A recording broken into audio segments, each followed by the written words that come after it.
l'arbre de la connaissance du bien et du mal. Quand ils mangèrent cet arbre, du fruit de cet arbre, quand ils mangèrent du fruit de cet arbre, leur nature avait changé. Ils ont perdu la divinité de Dieu en eux. Quand Dieu les avait créés, Dieu les avait vêtus des choses précieuses, des perfections. Dieu a dit, si vous mangez de ce fruit, vous mourrez. Et plus tard, Ève mangea, il vit que l'arbre était bon à manger et propre à donner du discernement. Et elle mangea de ce arbre. Et elle prit, elle en donna à son mari qui était le premier Adam. Et Adam aussi en mangeant tomba dans la déchéance. Je voudrais dire à quelqu'un qu'avant que Adam et Ève ne tombent dans le péché, le péché était déjà dans l'univers. Puisque Lucifer fut chassé de devant la face de Dieu, il était transporteur de péché au-dedans de lui. Il avait corrompu, dit la Bible, un tiers des anges qui ont été chassés de devant la face de Dieu. Et lorsque Dieu crée l'homme, la jalousie, Dieu crée l'homme à son image selon sa ressemblance. Et Dieu en ce temps-là faisait du bien et voulait d'une humanité, c'est-à-dire l'homme sur la terre était devenu Dieu, à qui Dieu avait donné la domination sur les oiseaux du ciel, les animaux de la terre et les poissons qui sont dans la mer. Amen. Amen. Si je prends la symbolique de l'arbre encore, si nous lisons dans la parabole de Jotam, dans Juge 9, on dit que les arbres vinrent voir l'olivier et disent à l'olivier, viens régner sur nous. L'olivier dit, vais-je ne plus produire de l'huile qui fait que l'on puisse oindre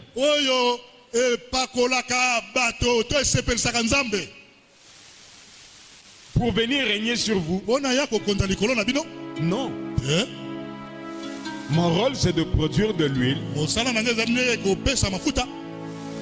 Et ils vinrent voir aussi le plan de vigne pour dire, viens régner sur nous. Le plan de vigne leur dit, vais-je arrêter de produire mon vin qui fait la joie des rois, qui fait la joie des hommes, pour venir régner sur vous? Alors ils vinrent voir maintenant le figuier. Et le figuier leur dit, je ne peux pas, je ne peux que produire mon produit qui donne la douceur pour venir régner sur vous. Et toute cette symbolique-là parle de la vie des hommes parle aussi de l'œuvre de Dieu. Parle aussi du choix que nous devons faire pour servir Dieu, pour servir dans nos ambitions.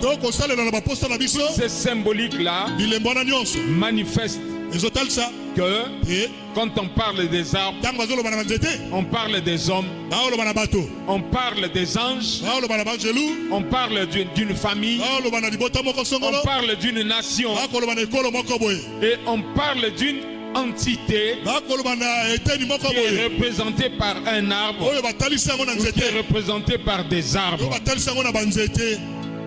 Amen. Est-ce que quelqu'un est là? Papa, tape sur moi bien. Hein? Amen. Amen.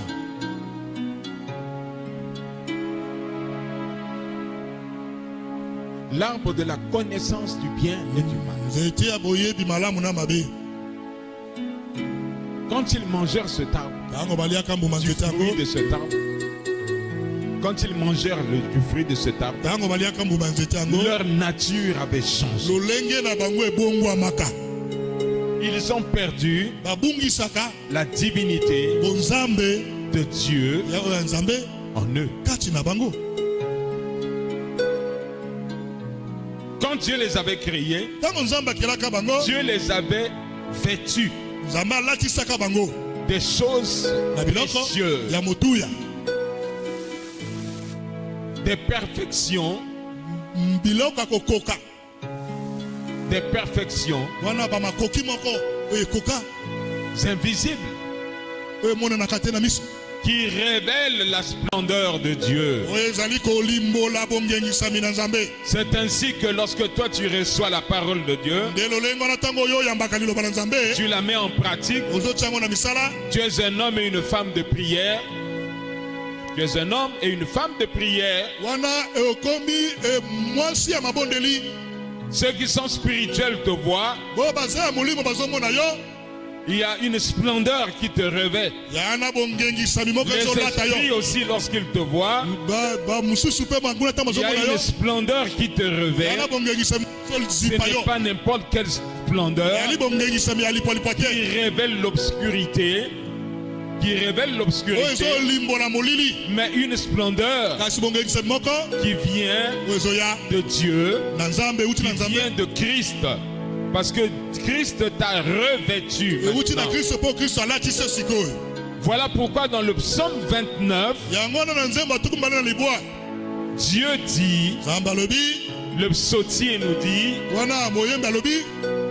rendez à l'Éternel, c'est-à-dire restituer à l'Éternel la gloire qui lui est due. Et il dit, présentez-vous devant l'Éternel avec des ornements sacrés. Or, les ornements sacrés ne peuvent être en nous par la réception de la parole. Et à la réception de la parole, l'Esprit de Dieu nous revêt. Ce sont des choses que les hommes voient avec leurs yeux. Mais l'Esprit de l'Éternel nous revêt, qui en notre intérieur. Est-ce que quelqu'un est là? Je vous vois bien vêtu, mais cependant il faut que l'Esprit de Dieu regarde dans votre intérieur pour voir si vous êtes bien vêtu, ou bien vous avez une robe que vous portez mais qui a quand même quelques taches, et ces taches là doivent être enlevées par votre propre volonté. Lorsque Dieu vous le révèle, il va falloir que tu aies la volonté en ton âme d'abandonner ce petit écueil qui se trouve être en toi pour que tu paraisses devant l'Éternel blanc. Alléluia. Qu'il n'y ait pas de confusion dans tes vêtements.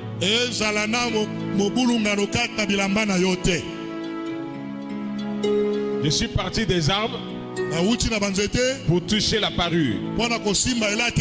Je voudrais me laisser guider par l'Esprit de Dieu. Alléluia. Amen. Est-ce que vous avez Tu suis?